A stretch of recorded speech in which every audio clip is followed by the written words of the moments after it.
وَلَقَدْ آتَيْنَا مُوسَى الْكِتَابَ وَقَفَّيْنَا مِن بَعْدِهِ بِالرُّسُلِ، اور ہم نے موسیٰ کو کتاب دی تورات، اور قفینا من بعدہ بالرسل، اور پھر اس کے بعد پے بپے لگاتار ہم رسول بھیجتے رہے۔ ایک بات نوٹ کر لیجئے گا، لفظ رسول اور لفظ نبی میں کچھ فرق ہے، اس وقت تفصیل میں جانے کا موقع نہیں ہے، لیکن یہ تین جوڑے الفاظ کے ایسے ہیں قرآن مجید کی اصطلاحات کے کہ وہ تینوں مترادف کے طور پر بھی استعمال ہو جاتے ہیں اور علیحدہ علیحدہ اپنا مفہوم بھی رکھتے ہیں۔ اور اس کا ایک اصول یہ علماء نے بنایا ہے کہ اذا اجتمع تفرقا واذا تفرقا اجتمعا۔ ایک ہے ایمان اور اسلام، اب یہ بھی مسلم مومن ایک ہی شے ہے، لیکن یہ کہ ایک شے تو نہیں ہے، کچھ فرق بھی ہے۔ کہیں جہاں ان دونوں الفاظ کو لایا جائے گا بالمقابل تو فرق نظر آ جائے گا، لیکن عام طور پر مسلم کی جگہ مومن، مومن کی جگہ مسلم استعمال ہو جائے گا۔ call the rose by any name it will smell as sweet۔ اس طرح جہاد اور قتال کا معاملہ ہے، دو الفاظ ہیں، مختلف ہیں، مفہوم جدا بھی ہے لیکن ایک دوسرے کی جگہ آ بھی جائیں گے۔ تیسرے نبی اور رسول، فرق ہے، ہر نبی رسول نہیں ہوتا، ہر رسول نبی ہے، یعنی نبی عام ہے، رسول خاص ہے۔ نبی کو جب کسی خاص قوم کی طرف معین طور پر بھیج دیا جاتا ہے تب وہ رسول ہو جاتا ہے۔ اس سے پہلے اس کی حیثیت ایک ولی اللہ کی ہے، بہت اعلیٰ درجے کا اللہ کا دوست اور ولی جس پر وحی آ رہی ہے۔ عام ولی اللہ میں اور نبی میں فرق یہ ہے، ان پر وحی آتی ہے، ان پر وحی نہیں آتی۔ لیکن اس نبی کو اگر اب آپ بھیج دیں گے کہ جاؤ اذهب الى فرعون، اب وہ رسول ہو گئے، جاؤ اب مدین کی طرف، الی مدین اخاہم شعیبا، اب رسول ہو گئے۔ تو یہ فرق ہے نبی اور رسول کا۔ جیسے آپ کے ہاں سی ایس پی کاڈر ہے، اب وہ ڈی سی بھی لگ سکتا ہے، کہیں وہ جوائنٹ سیکرٹری لگا ہوا ہے، کہیں ناپسندیدہ آدمی ہے تو او ایس ڈی لگایا ہوا ہے کہیں، لیکن اس کا کاڈر برقرار رہے گا، سی ایس پی تو ہے۔ اسی اعتبار سے ہر نبی ہر حال میں نبی ہے، لیکن اس کو اضافی کیفیت ملتی ہے رسول کی۔ اور ایک بات یہ نوٹ کر لیجئے، نبیوں کو قتل بھی کیا گیا ہے، رسول قتل نہیں ہو سکتے۔ اللہ کا فیصلہ یہ ہے کہ لاغلبن انا ورسلی، میں اور میرے رسول تو غالب آ کر رہیں گے۔ جب بھی کسی قوم نے کسی رسول کی جان لینے کی کوشش کی ہے، اس قوم کو برباد کر دیا گیا اور رسول اور اس کے ساتھیوں کو بچا لیا گیا۔ یہ معاملہ ہوا ہے اللہ کا تمام رسولوں کے ساتھ، نبیوں کے ساتھ نہیں۔ حضرت یحییٰ نبی تھے، قتل کر دیے گئے۔ حضرت عیسیٰ رسول تھے، قتل نہیں کیے جا سکتے تھے، ان کو زندہ آسمان پر اٹھا لیا گیا۔ اب وہی دوبارہ آئیں گے، تو رسول جو ہے وہ قتل نہیں ہوتا۔ اور اسی اعتبار سے حضور کی بڑی گہری تمنا تھی، لَوَدِدتُّ أَنْ أُقْتَلَ فِي سَبِيلِ اللَّهِ ثُمَّ أُحْيَا ثُمَّ أُقْتَلَ ثُمَّ أُحْيَا، میری بڑی خواہش ہے میں اللہ کی راہ میں قتل ہو جاؤں، پھر زندہ کیا جاؤں، پھر قتل کیا جاؤں، پھر اللہ کی راہ میں پھر زندہ کیا جاؤں، پھر قتل کیا جاؤں۔ لیکن اللہ نے یہ خواہش آپ کی پوری نہیں کی، اس لیے کہ آپ اللہ کے رسول تھے۔ اب یہاں نوٹ کیجئے گا، یہاں لفظ رسول تو آ گیا ہے لیکن یہ نبی کے معنی میں ہے۔ قفینا من بعدہ بالرسل، اس لیے کہ رسول حضرت موسیٰ کے بعد حضرت عیسیٰ ہی ہے، درمیان میں پروفٹس ہیں، یہ prophets of the old testament, یہ انبیاء ہیں، لیکن ان کے لیے لفظ رسول آ گیا ہے۔ وَآتَيْنَا عِيسَى ابْنَ مَرْيَمَ الْبَيِّنَاتِ وَأَيَّدْنَاهُ بِرُوحِ الْقُدُسِ، اور ہم نے عیسیٰ کو بڑی واضح نشانیاں دیں، حصی معجزات جتنے حضرت مسیح کو دیے گئے ہیں ویسے اور کسی نبی کو نہیں دیے گئے۔ یہ بعد میں تذکرہ آ جائے گا سورہ آل عمران میں۔ اور ہم نے مدد کی ان کی روح القدس کے ساتھ، حضرت جبرائیل کی خاص تائید انہیں حاصل تھی۔ ظاہر بات ہے، میں نے عرض کیا ہے کہ جو معجزہ ہوتا ہے وہ کسی نبی کی اپنی طاقت سے اس کا ظہور نہیں ہوتا، رسول کے کسی طاقت سے، یا کرامت کسی ولی اللہ کے اپنے اختیار میں نہیں ہوتی، یا اللہ کی طرف سے، اور اس کے لیے ظہور جو ہوتا ہے وہ فرشتوں کے ذریعے سے۔ ایدناہ بروح القدس۔ افکلما جاءکم رسول بما لا تہوی انفسکم، اب یہاں پر تبصرہ ہو رہا ہے، جو بھی کچھ یہود نے کیا حضرت مسیح کے ساتھ، وہ چونکہ معلوم ہے اس کا تذکرہ نہیں کیا، صرف اس پر تبصرہ ہو رہا ہے۔ تو جب بھی کبھی تمہارے پاس کوئی رسول آیا، بما لا تہوی انفسکم، وہ چیز لے کر جو تمہارے جیوں کو، تمہارے من کو بھائی نہیں، اچھی نہیں لگی، استکبرتم، تم نے استکبار کیا، وہی استکبار جو عزازیل نے کیا تھا اور ابلیس بن گیا، ابا واستکبر۔ استکبرتم ففریقا کذبتم وفریقا تقتلون، تو کچھ کو تو تم نے صرف ان کی تردید ہی کی اور کچھ کو تم نے قتل بھی کیا۔ تقتلون، تو یہ انبیاء کے قتل ہو سکتا ہے۔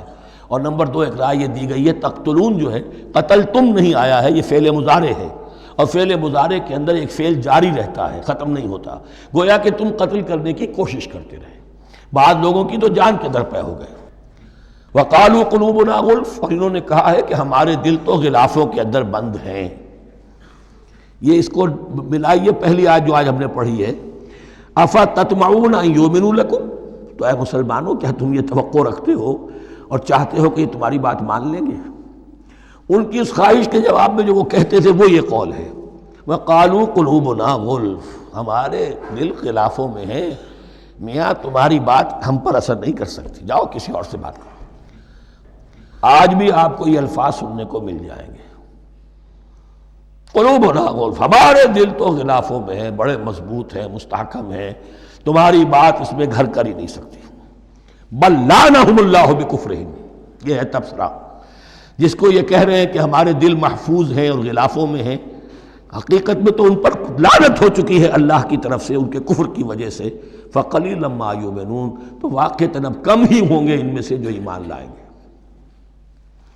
وَلَمَّا جَاءَهُمْ كِتَابٌ مِّنْ اللَّهِ مُصَدِّقٌ لِّمَا مَعَهُمْ، اب یہاں پر ذکر ہو رہا ہے خود حضور صلی اللہ علیہ وسلم کا، اور جب آ گئی ان کے پاس کتاب اللہ کے پاس سے، یعنی یہ قرآن، مصدق لما معہم، جو اس کی تصدیق کرتے ہوئے آیا جو ان کے پاس ہے۔ میں اس کی وضاحت کر چکا ہوں، قرآن ایک طرف تصدیق کرتا ہے تورات اور انجیل کی، اور دوسری طرف وہ مصداق بن کر آیا ہے تورات اور انجیل کی پیشن گوئیوں کا۔ وَكَانُوا مِن قَبْلُ يَسْتَفْتِحُونَ عَلَى الَّذِينَ كَفَرُوا، اور ان کا حال یہ تھا کہ وہ آخری کتاب اور آخری نبی کے حوالے اور واسطے سے اللہ تعالیٰ سے فتح کی دعائیں کیا کرتے تھے کافروں کے خلاف۔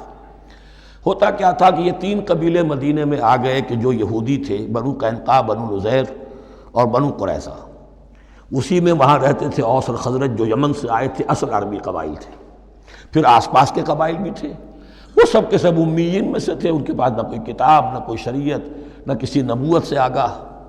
اب ان کے آپس میں جب لڑائیاں ہوتی تھیں اور یہ مار کھاتے تھے، سرمایہ دار تھے، دولت والے تھے، عام طور پر بزدل تھے، لہذا جب بھی کبھی مقابلہ ہوتا تھا مار کھاتے تھے، تو وہاں یہ کہا کرتے تھے کہ ابھی تو تم ہمیں مار لیتے ہو، دبا لیتے ہو، نبی آخری زمان کی آنے کا وقت آ چکا ہے، وہ نئی کتاب لے کر آئیں گے، جب وہ آئیں گے ہم ان کے ساتھ ہو کر جب تم سے جنگ کریں گے تو تم ہمیں شکست نہیں دے سکو گے، ہمیں فتح حاصل ہوگی۔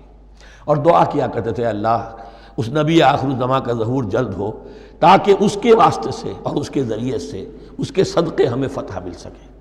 یہ دعائیں تھیں، چونکہ خزرج اور اوس کے لوگوں نے ان کی یہ دعائیں سنی ہوئی تھیں۔ یہی وجہ ہے کہ حج میں سن 11 نبوی کے حج میں یا سن 10 نبوی کے حج میں جب وہاں پر 6 آدمیوں سے حضور نے بات کی جو خزرج کے تھے، سب کے سب انہوں نے کلنکھیوں سے ایک دوسرے کو دیکھا، معلوم ہوتا ہے یہ وہی نبی ہے جن کا ذکر یہ یہودی کرتے ہیں، تو اس سے پہلے کہ وہ ایمان لائے تم ایمان لے آؤ۔ گویا کہ وہ علم بالواسطہ طور پر جو انہیں پہنچا تھا وہ ان کے لیے کتنا بڑا سرمایہ بن گیا، ان کی نجات کا ذریعہ بن گیا، اور وہ علم جو ان کے پاس تھا تعصب کی وجہ سے اور تکبر کی وجہ سے وہ اسی طرح رہ گئے۔ فَذَهَبَ اللَّهُ بِنُورِهِمْ وَتَرَكَهُمْ فِي ظُلُمَاتٍ لَا يُبْصِرُونَ صُمٌّ بُكْمٌ عُمْيٌ فَهُمْ لَا يَرْجِعُونَ۔ وَلَمَّا جَاءَهُمْ كِتَابٌ مِّنْ عِندِ اللَّهِ مُصَدِّقٌ لِّمَا مَعَهُمْ وَكَانُوا مِن قَبْلُ يَسْتَفْتِحُونَ عَلَى الَّذِينَ كَفَرُوا فَلَمَّا جَاءَهُم مَّا عَرَفُوا كَفَرُوا، تو جب ان کے پاس آ گئے وہ چیز جسے انہوں نے پہچان لیا پھر انہوں نے کفر کیا۔ فَلَعْنَةُ اللَّهِ عَلَى الْكَافِرِينَ، تو اللہ کی لعنت ہے ایسے کافروں پر۔ بئس ما اشتروا به أنفسهم أن يكفروا بما أنزل الله بغيا أن ينزل الله من فضله على من يشاء من عباده، بہت بری شے ہے جس کے عوض کہ انہوں نے اپنی جانوں کو فروخت کر دیا، یعنی دنیا کا حقیر سا نفع، یہاں کی حقیر سی مسندیں، یہاں کا جو بھی چودراہٹیں ہیں، جو بھی ان کی حیثیت ہے، صرف اس کا قربانی دینے کو تیار نہیں، یہی تو سبب ہے، اس کی وجہ سے کفر کر رہے ہیں پہچان کر۔ تو بری ہے وہ شے جس کے لیے انہوں نے اپنے آپ کو بیچ دیا۔ ان یکفروا، کہ وہ کفر کر رہے ہیں اس وجہ سے، بما انزل اللہ بغیا، جو اللہ نے نازل فرمایا ہے، اور کفر کیوں کر رہے ہیں اس زدہ میں، ان ینزل اللہ من فضلہ علی من یشاء من عبادہ، کہ اللہ تعالیٰ نے نازل کر دیا ہے اپنے اس فضل میں سے اپنے بندوں میں سے جس پر چاہا۔ وہ اس امید میں تھے کہ وہ اسرائیلی ہی ہوگا۔ جب 1400 برس تک نبوت ہمارے پاس رہی، اب فترت کا زمانہ ہے، 600 برس گزر گئے، اب آخری نبی آنا ہے، ان کو گمان یہ تھا وہ ہم میں سے ہی ہوگا۔ یہاں یہ ہوا کہ یہ رحمت اللہ کی اور یہ فضل جو ہے بنی اسماعیل پر ہو گیا۔ اس کی وجہ سے زدم زدہ بغین، اس بغین کے لفظ کو اچھی طرح نوٹ کر لیجئے، یہ اختلاف جو ہوتا ہے دین میں اس کا اصل سبب یہ بغین کا لفظ آئے گا بار بار قرآن مجید میں۔ یہ بغین کیا ہے؟ جس سے عہد حاضر کے ایک خاص جو مکتب فکر ہے سائیکالوجی کا، ایڈلر کا، اس میں یہ قرار دیا گیا ہے کہ انسان کے جو موٹیوز ہیں، جو اس کا انسٹنکٹس ہیں، ان میں ایک بہت پاورفل موٹیو جو ہے to dominate, urge to dominate. میں اس کی بات کیوں مانوں، یہ کیوں نہ میری مانے، یہ ڈومینیشن۔ تو بغین، بغیہ کے معنی بھی ہے حد سے بڑھنا، تجاوز کرنا۔ تو وہ اپنی حد سے بڑھ کر دوسروں کے اوپر روب گاٹھنے کے لیے یہ سارا انہوں نے کیا، اس وجہ سے کہ بنی اسماعیل کے ایک شخص محمد صلی اللہ علیہ وسلم پر اللہ تعالیٰ نے یہ رحمت نازل فرما دی۔ فباؤوا بغضب علی غضب، تو وہ لوٹے غضب پر غضب لے کر، یعنی تہ بر تہ غضب ہے ان پر اللہ تعالیٰ کا۔ وَلِلْكَافِرِينَ عَذَابٌ مُّهِينٌ، اور ایسے کافروں کے لیے اہانت آمیز، مہین اہانت سے بنا ہے، اہانت آمیز عذاب ہے۔ وَإِذَا قِيلَ لَهُمْ آمِنُوا بِمَا أَنزَلَ اللَّهُ، اور جب ان سے کہا جاتا ایمان لاؤ اس پر جو اللہ نے نازل فرمایا، قَالُوا نُؤْمِنُ بِمَا أُنزِلَ عَلَيْنَا، ہم ایمان رکھتے ہیں اس پر جو ہم پر نازل ہوا۔ وَيَكْفُرُونَ بِمَا وَرَاءَهُ، اور وہ کفر کر رہے ہیں جو اس کے پیچھے ہے۔ انہوں نے انجیل کا کفر کیا، حضرت مسیح کو نہیں مانا۔ انہوں نے محمد کا کفر کیا ہے صلی اللہ علیہ وسلم، اور قرآن کو نہیں مانا۔ وَهُوَ الْحَقُّ مُصَدِّقًا لِمَا مَعَهُمْ، اور وہ کفر کر رہے ہیں حالانکہ وہ حق ہے، سچ ہے، درست ہے، اور تصدیق کرتے ہوئے آیا ہے اس کی جو ان کے پاس ہے۔ قل، اے نبی ان سے کہیے، فَلِمَ تَقْتُلُونَ أَنبِيَاءَ اللَّهِ، یہاں وہ لفظ واضح ہو گیا، تو پھر کیوں تم قتل کرتے رہے ہو اللہ کے نبیوں کو، من قبل، اس سے پہلے۔ ایسے ہی حق پرست ہو، ایسے ہی جو کچھ تم پر نازل کیا گیا اس پر ایمان رکھنے والے ہو، تو تم نے نبیوں کو کیوں قتل کیا؟ تم نے زکریا کو کیوں قتل کیا علیہ الصلوۃ والسلام؟ تم نے یحییٰ کو کیوں قتل کیا علیہ الصلوۃ والسلام؟ تمہارے تو ہاتھ جو ہے نبیوں کے خون سے آلودہ ہیں۔ فَلِمَ تَقْتُلُونَ أَنبِيَاءَ اللَّهِ مِن قَبْلِ إِن كُنتُم مُّؤْمِنِينَ، اگر واقعتاً تم ایمان والے ہو۔ وَلَقَدْ جَاءَكُم مُوسَىٰ بِالْبَيِّنَاتِ، تمہارے پاس موسیٰ آئے تھے کھلی تعلیمات لے کر، واضح معجزے لے کر۔ ثُمَّ اتَّخَذْتُمُ الْعِجْلَ مِن بَعْدِهِ، پھر تم نے اس کے بعد اس کی غیر حاضری میں بچھڑے کو اپنا معبود بنا لیا۔ وَأَنْتُمْ ظَالِمُونَ، اور تم ظالم ہو۔ وَإِذْ أَخَذْنَا مِيثَاقَكُمْ وَرَفَعْنَا فَوْقَكُمُ الطُّورَ، یاد کرو جب کہ ہم نے تم سے عہد لیا تھا اور تمہارے اوپر کوہ طور کو معلق کر دیا تھا۔ خُذُوا مَا آتَيْنَاكُمْ بِقُوَّةٍ، پکڑو اس کو مضبوطی کے ساتھ جو ہم نے تمہیں دیا ہے۔ وَاسْمَعُوا، اور سنو۔ قَالُوا سَمِعْنَا وَعَصَيْنَا، انہوں نے کہا ہم نے سنا اور نافرمانی کی۔ یہ ان کی ایک اور بیماری تھی، الفاظ کو ذرا سا چکر دے کر ایسے پڑھنا کہ مفہوم جو ہے بالکل بدل جائے۔ کوئی اعتراض کہے تو کہے گا کوئی شخص کہ اپنے کانوں کا جا کے میل نکلوائیے، میں نے تو اطعنا کہا تھا، آپ کو عصینا سننے میں آ گیا۔ لیکن وہ اپنے لوگ جو ہوتے تھے ان کے منافقوں کے، اور آپس میں جو ہوتے تھے وہی منافق اس وقت تھے حضرت موسیٰ کے ساتھ، کردار تو ایک ہی رہا ہے ہمیشہ سے۔ اس کردار کے لوگ جو ہیں یہ حرکتیں کرتے تھے، اور پھر ان سے سرزنش کی جاتی کہ بھائی ہم نے تو کہا تھا سمعنا واطعنا، آپ کے اپنی سماعت میں کوئی خلل ہوگا۔ قالوا سمعنا وعصینا، ہم نے سنا اور ہم نے رد کیا، نافرمانی کی۔ وَأُشْرِبُوا فِي قُلُوبِهِمُ الْعِجْلَ بِكُفْرِهِمْ، اور ان کے اس کفر کی پاداش میں یا کفران نعمت کی سزا کے طور پر ان کے دلوں میں بچھڑے کی محبت اور تقدس جو ہے وہ پلا دیا گیا۔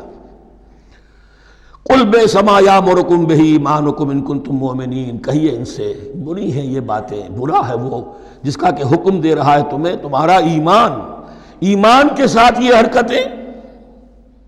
ان کنتم مومنین، اگر تم مومن ہو تو کیا ایمان کے ساتھ یہ حرکتیں ممکن ہوتی ہیں؟ قُلْ إِن كَانَتْ لَكُمُ الدَّارُ الْآخِرَةُ عِندَ اللَّهِ خَالِصَةً مِّن دُونِ النَّاسِ فَتَمَنَّوُا الْمَوْتَ إِن كُنتُمْ صَادِقِينَ، پھر یہ ایک یونیورسل ٹروتھ آ رہا ہے بہت اہم، اس کو کرتے ہوئے خود انٹروسپیکشن کی ضرورت ہے پڑھتے ہوئے، کیونکہ ان کا یہ خیال تھا نحن ابناء اللہ واحباؤہ، ہم تو اللہ کے بڑے چہیتے ہیں، بڑے لاڈلے ہیں، اولیاء ہیں، ہم پسندیدہ لوگ ہیں، we are the chosen people of the lord, یہ ان کا کہنا جو ہے یہ تو ان کی بڑی کھلی بات ہے، اور ان کا کہنا ہے تھا آخرت کا گھر تو ہمارے لیے ہے ہی ہے، اٹھا لو۔ اب دیکھیے لٹمس ٹیسٹ ان کے سامنے رکھا جا رہا ہے، لیکن یہ لٹمس ٹیسٹ میرے اور آپ کے لیے بھی ہے۔ قل ان کانت لکم الدار الآخرۃ عند اللہ خالصۃ من دون الناس، اے نبی ان سے کہیے کہ اگر تمہارے لیے آخرت کا گھر اللہ کے پاس خالص کر لیا گیا ہے دوسرے لوگوں کو چھوڑ کر، یعنی تمہاری ریزرویشن ہو چکی ہے وہاں، تمہارے لیے تو جنت ہی جنت ہے، فتمنوا الموت ان کنتم صادقین، تو اگر تم سچے ہو تو تمہیں موت کی تمنا کرنی چاہیے، موت کی تمنا کرو۔ اگر اتنا ہی یقین ہے جنت میں داخل ہونے کا تو دنیا میں رہنا تم پر گراں ہونا چاہیے۔ یہاں کی تو بہت سی کلفتیں ہیں، بہت سی محنتیں ہیں، مشقتیں ہیں، کتنی کتنی کوفت اٹھانی پڑ جاتی ہے۔ یقین اگر ہو کہ آخرت ہے اور وہاں میرا مقام جنت میں ہے تو زندگی تو لائبلٹی معلوم ہونی چاہیے، ایسٹ معلوم نہیں ہونا چاہیے۔ پھر تو دنیا سجن نظر آنی چاہیے، جیسا کہ حدیث میں فرمایا گیا الدنیا سجن المومن و جنت الکافر، یعنی کم سے کم یہ کہ دنیا میں زیادہ رہنے کی آرزو تو نہ ہو، یہ کم سے کم ہے۔ آخرت پر ایمان، اور اگر اپنا معاملہ اللہ کے ساتھ خلوص پر ہے، دھوکے بازی پہ نہیں ہے، بل الانسان علی نفسہ بصیرہ، ہر انسان کو معلوم ہے میں کہاں کھڑا ہوں، آپ کا دل آپ کو بتا دے گا آپ اللہ کے ساتھ دھوکے بازی کر رہے ہیں یا آپ کا معاملہ اللہ کے ساتھ خلوص و اخلاص پر مبنی ہے۔ اگر یقین ہے کہ خلوص و اخلاص پر ہے تو پھر تو یہ ہے کہ زندگی ایسٹ نہیں لائبلٹی، اور دنیا باغ نہیں قید خانہ نظر آنا چاہیے، اور اس میں انسان رہتا ہے ایک مجبوراً، اللہ نے بھیجا ہے رہنا ہے، جو جو اس کی طرف سے ذمہ داریاں عائد کی گئی ہیں وہ ادا کرنی ہے، لیکن یہاں رہنے کی خواہش یہ اگر ہے تو یا تو آخرت پر ایمان نہیں یا اپنا اللہ کے ساتھ معاملہ خلوص اور اخلاص پر مبنی نہیں۔ دس از دی لٹمس ٹیسٹ۔ فتمنوا الموت ان کنتم صادقین ولن یتمنوہ ابدا، اور یہ ہرگز نہیں کریں گے تمنا اس کی، موت کی، بما قدمت ایدیہم، بسبب ان کرتوتوں کے جو ان کے ہاتھوں نے آگے بھیجے ہوئے ہیں۔ ہر شخص کو معلوم ہے میں نے کیا کمائی کی ہے، کیا بھیجی ہے۔ واللہ علیم بالظالمین، اور اللہ ان ظالموں سے بخوبی واقف ہے۔ وَلَتَجِدَنَّهُمْ أَحْرَصَ النَّاسِ عَلَىٰ حَيَاةٍ، اور تم انہیں دیکھو گے اس دنیا کی زندگی پر تمام انسانوں سے بڑھ کر حریص ہیں، وَمِنَ الَّذِينَ أَشْرَكُوا، یہاں تک کہ مشرکوں سے زیادہ حریص ہیں۔ اور یہ بات صحیح ہے، اہل ایمان کے ساتھ مقابلہ مشرکین نے کیا، کھل کر میدان میں آ کر کیا، ڈٹ کر کیا، اپنی جانیں اپنے باطل معبودوں کے لیے قربان کی۔ یہودی نہیں لڑ سکے، من ورائے جدر، فصیلوں کے پیچھے سے اور ادھر سے، لیکن سامنے آ کر مقابلہ نہیں کر سکے، اس لیے کہ انہیں جانیں بہت عزیز تھیں۔ وَلَتَجِدَنَّهُمْ أَحْرَصَ النَّاسِ عَلَىٰ حَيَاةٍ وَمِنَ الَّذِينَ أَشْرَكُوا، حتیٰ یہ کہ مشرکین سے بھی زیادہ یہ دنیا کی زندگی کے حریص ہیں۔ یود احدہم لو یعمر الف سنہ، ان میں سے ہر ایک کی یہ خواہش ہے کہ کسی طرح اس کی عمر 1000 برس ہو جائے۔ وما ہوا بمزحزحہ من العذاب ان یعمر، اور اگر ان کو معمر کر بھی دیا جائے، طویل زندگی دے بھی دی جائے تو عذاب سے تو چھٹکارا نہیں ملے گا، آخرت تو بالآخر تو آنی ہے۔ واللہ بصیر بما یعملون، اور اللہ دیکھ رہا ہے جو کچھ کہ وہ کر رہے ہیں۔